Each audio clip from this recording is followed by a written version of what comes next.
we have a special little story all about how Jofli came to be. So Big Jofli is wanting to join us on this one, aren't you? You want to listen to it? Yeah? Now, here we go. I'm going to read it out for you. Are we ready? This is a story of a husband and wife and a special bear that came into their life. Like many a tale, some lose, some win. Are you sitting comfortably? Then we'll begin. The story starts in a far-off land, a fair maiden strolling along the sand. She'd reached her goals and lived the dream, apart from one still yet to be seen.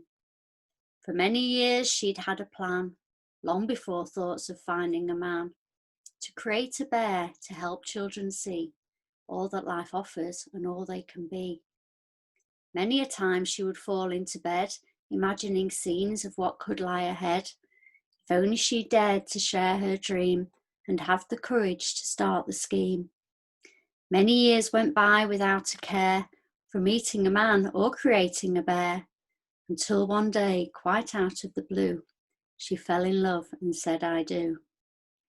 Her husband shared her love of life. He doted on his wonderful wife. Together they travelled, adventures galore, until one day she could keep it no more. "I have a dream," she had to confess.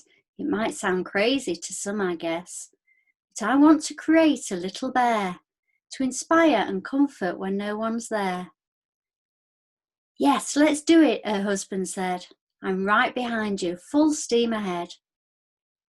So that was that, and work began to commence the long-awaited plan. There were lots of things that had to be done. Some were hard, but some were fun. Days of joy and nights of despair, till at last they created Jofli Bear. "He's very handsome," declared the dame, "but what if others don't feel the same? Let's take him to market and see what they say." So that's what they did the very next day. "His hat isn't straight and his legs are too short," said a spiky woman in a sharp retort. "I like his smile and cuddly tummy," said the shy little boy, clutching his mummy. "I think he's fantastic. It's not all about looks. It's the adventures you'll have and what goes in his books." "He has a backpack with a diary inside. Can we have one?" a little girl cried. The word about Jofli Bear soon spread when they came to market to buy their bread. Families travelled from far and wide to buy the bear from the man and his bride. For years they stood on the market square, telling the story of Jofli Bear. Families returned, their books filled in, showing adventures of where they'd been. Then one day everything stopped. The town aghast, the people shocked. An illness had fallen across the land, and going out was all but banned. "Oh my goodness, what shall we do? It's a good job Jofli can't catch the flu. But they can't all stay here, adventures aside. They need new homes," the old woman cried. That night the couple went to bed, worrying about the months ahead, unaware of what it means to understand the power of dreams. For in the storeroom down below, where all the bears stood in a row, magic drifted through the air that brought a flicker to their stare.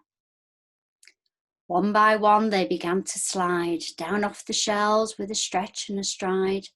Their destiny clear, their instinct true. They knew what they were born to do.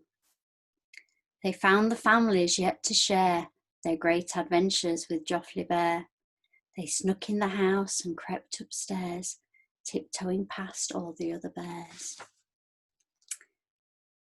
The next morning, children opened their eyes. Their mouths dropped open with such a surprise. Sat at the bottom of their bed with a stare was their very own special Jofli Bear. Inside his backpack a message that read, "Can I come on your next adventure?" it said. "I'm here to share your journey of life, but can we look after the old man and his wife?" So the families agreed in exchange for their bears, they'd make sure the old couple were paid for their wares, in food and wood to keep them warm, till the illness passed and the weather the storm. For a very long time the village was dead. No one came out to buy their bread, until one day the illness had gone. The families rejoiced, and adventures lived on. But this fairy tale didn't end well for them all. Many didn't go back to their market stall. What happened to the old couple, you say?